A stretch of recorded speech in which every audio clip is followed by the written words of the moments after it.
Engineering तो ले ली पर मैथ्स से डर लगता है।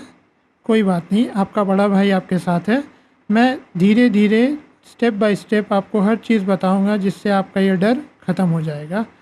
आइए हम लोग पढ़ते हैं सबसे पहले सॉल्यूशन ऑफ इक्वेशंस, क्योंकि ये हमारा बेस चैप्टर है।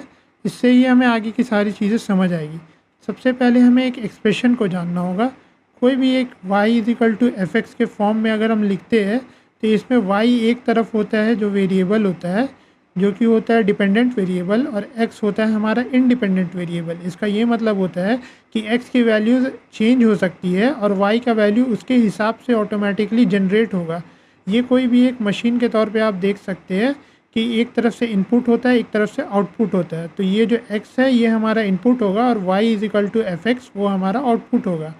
तो ये a nought x raise to n plus a1 x raise to -1 और ये आगे में जो लिखा हुआ है ये आपका एक एक्सप्रेशन हुआ, जहाँ पे a1 a नॉट ये सारी चीज़ें हैं वो कांस्टेंट होती है। ये चीज़ आपको ध्यान देना है कि a नॉट कभी भी ज़ीरो नहीं होगा। अगर ये पहला ही टर्म ज़ीरो हो गया a नॉट, तो ये एक्स रेस टू n वाला टर्म ये भी साथ में ज़ीरो हो जाएगा। तो आपका जो पावर है वो घट के n-1 हो जाएगा। इस वजह से अगर उसका पावर n है, डिग्री n है, डिग्री और पावर में भी हम लोग आगे बात करेंगे, अगर उसका डिग्री n है तो वो क्या होगा कि ए नॉट कभी भी ज़ीरो नहीं होगा। और यहाँ पे n जो है ये हमेशा एक पॉजिटिव इंटीजर होता है।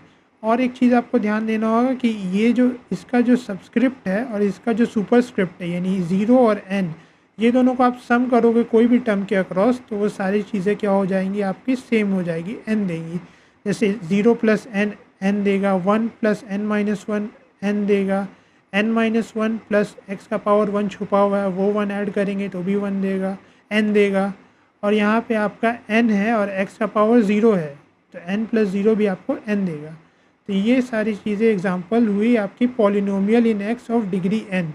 लेकिन इसी इक्वेशन को लाने के लिए हम लोगों को क्या करना होगा, एक्सप्रेशन को इक्वल टू 0 इक्वेट करना होगा। है तो ये शुरू में एक्सप्रेशन, लेकिन अगर हम इसे 0 से इक्वेट कर देंगे तो ये बन जाएगा एक algebraic equation of degree n।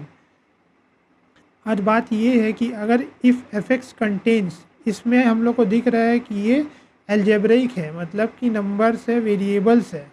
लेकिन यहाँ ट्रिग्नोमेट्रिक, लॉगरिथमिक, एक्सपोनेंशियल, अगर आपको ये चीज़ें नहीं पता क्या होती है, ये भी हम आगे पढ़ेंगे, आपको डरने की कोई बात नहीं है। तब ये जाकर ट्रांसेंडेंटल इक्वेशन हो जाता है।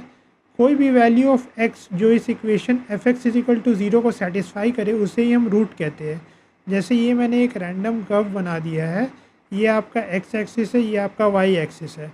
ये कर्व x एक्सिस को जहाँ जहाँ पे कट करेगा वहाँ हमें रूट मिलेगा। तो ये प्रोसेस जो होता है finding the roots of an equation का, इसी को हम लोग सोल्यूशन ऑफ दैट इक्वेशन कहते हैं। बाकी की चीज़ें नेक्स्ट वीडियो में।